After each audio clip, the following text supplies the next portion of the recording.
Okay, so this is where we left off, and the video just canceled out on me, so I'm gonna pick up from where we left off.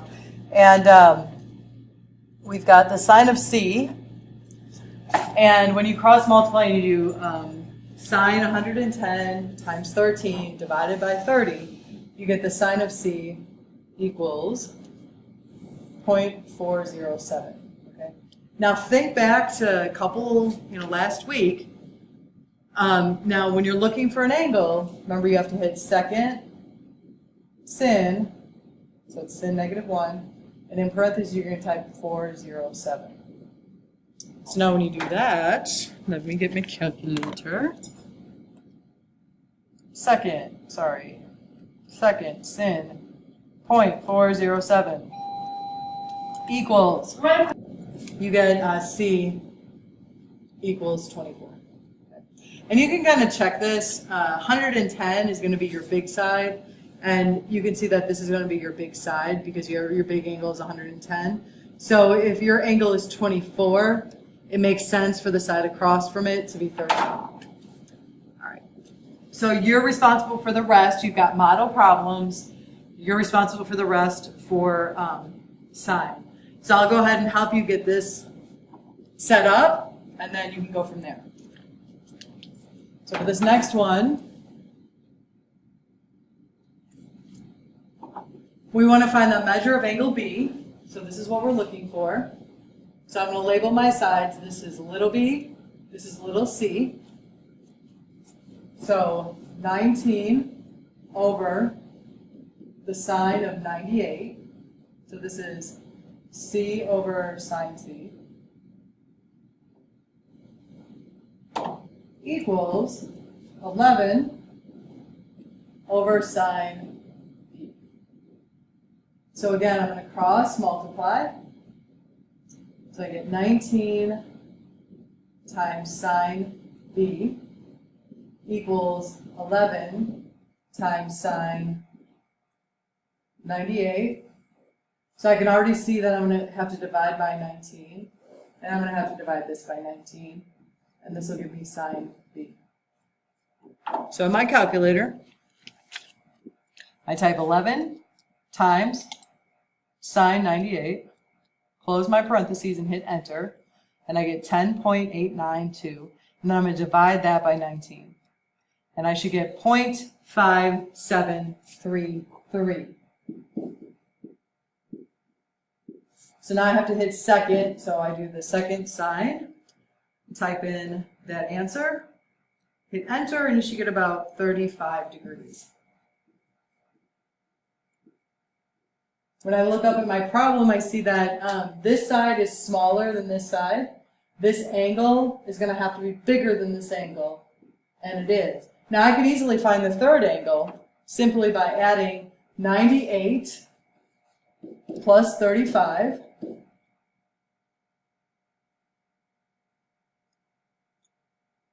And you get 133. And then to find angle A, I would do 180 minus 133. And that should be 47 degrees. So you can always find the third angle by subtracting from 180. All right, so now I'm going to teach you, so you're responsible for 7 and 8. If we look down at numbers 9 and 10, these are going to be a little bit different. So what I would do is draw a little squiggly line up here. And then down at the bottom of your paper, you're going to draw another little squiggly line. And we're going to take some notes. And this is called law of cosines. This is probably the most complicated equation you'll see this year. So law of cosines is used when you're given two sides in the included angle.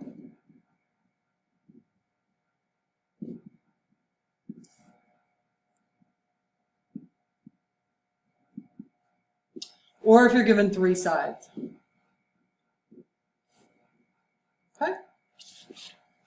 Here's what the formula looks like. There's 3 formulas. If you're looking for a side,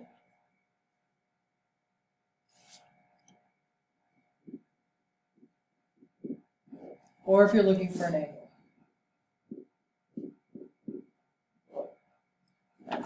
So if you're looking for a side, say you're looking for c squared, equals, and this is derived from the Pythagorean theorem, which is why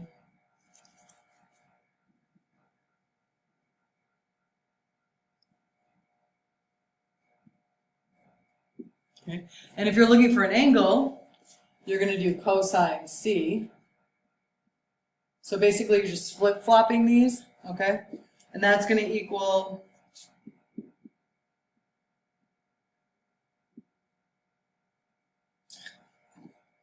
fix this.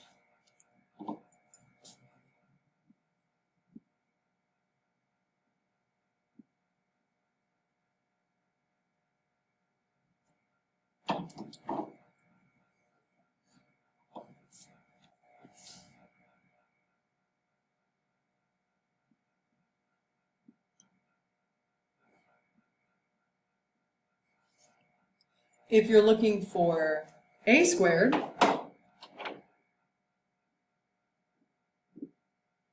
it's going to equal b squared plus c squared minus 2bc times the cosine of a. And if you're looking for angle A, then you would do cosine of A equals b squared plus c squared minus a squared over 2ab. And if you're looking for b squared, notice these two letters are the letters that it is not. So it's going to be a squared plus c squared minus, and again, these letters are the letters it is not. So since we're looking for b, you're left with a and c, and it's always going to be the cosine of the same side, the angle that's across from that side. And if we're looking for the angle, you would use the formula cosine b equals a squared plus c squared minus b squared over 2ab. And so basically this is just derived from moving this formula around to isolate cosine of b. Okay, so keep this handy. These formulas will be given to you so that you can use them. And we're going to use them. I'm going to show you how to plug the numbers in to do a couple examples. All right, if we're looking at number 9, we're going to use law of cosines because we've got an included angle. Remember, included means in the middle. All right, so the same thing, you're going to label your stuff. So this is little a, and that's what we're looking for. This is little b, and this is little c. So I'm looking for a squared, so this is the formula I'm going to use.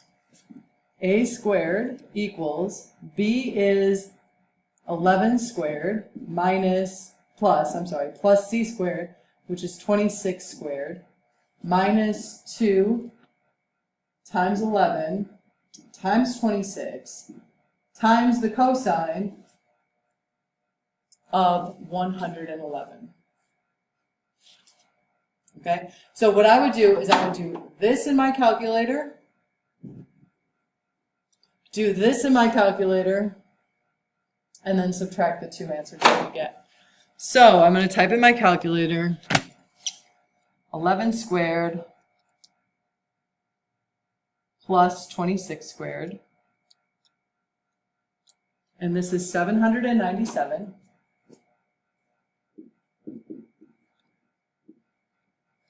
Minus, now I'm going to do 2 times 11 times 26 times cosine of 111, close the parentheses, enter, and I get negative 205 if you round. So then I'm going to take, notice the double negative, so this is going to become a plus. And so 797 plus 205 equals 1002. And what's the last step? Remember, that's a squared, so the last step is to take the square root of both sides. And you get a equaling 31.6. And that makes sense because you can see that the longest angle is going to have the longest side. So that's a model for how you do finding a side length. Now let's look at how you solve a problem where you're trying to find an angle. And you'll notice that that would be like number 13 and 14. So we're trying to find angle A, all right? So first thing you got to do is label your sides. So this is little a, this is little b,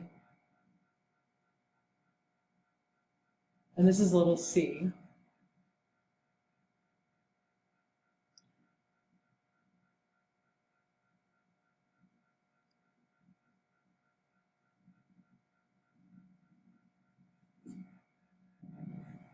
Okay, for our purposes, I'm just going to say you can crisscross number 13. And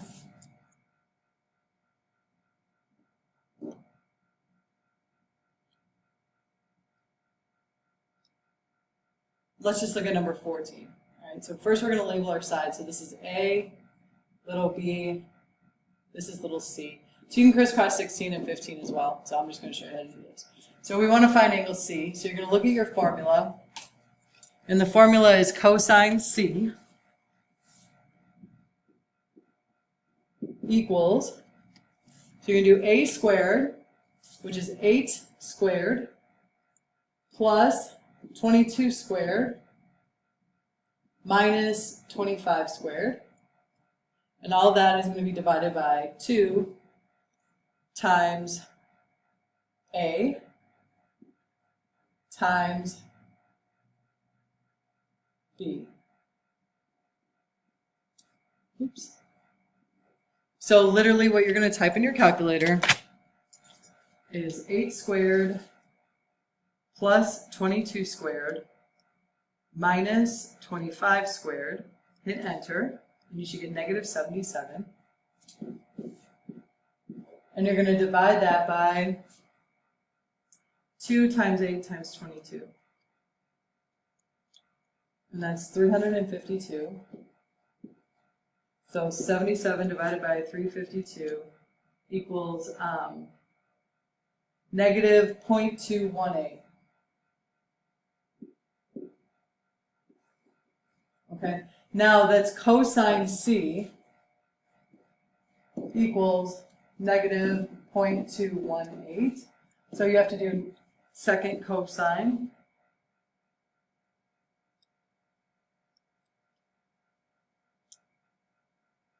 And you should get 102 degrees, 102.6 degrees.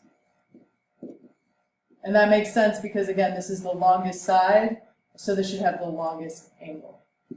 Okay, the reason I'm not having you do 13 and 15 and 16 is because you first have to do the law of sines to find the missing side, and then you can go back and figure it out. So it's just a little bit much, so we're just going to leave it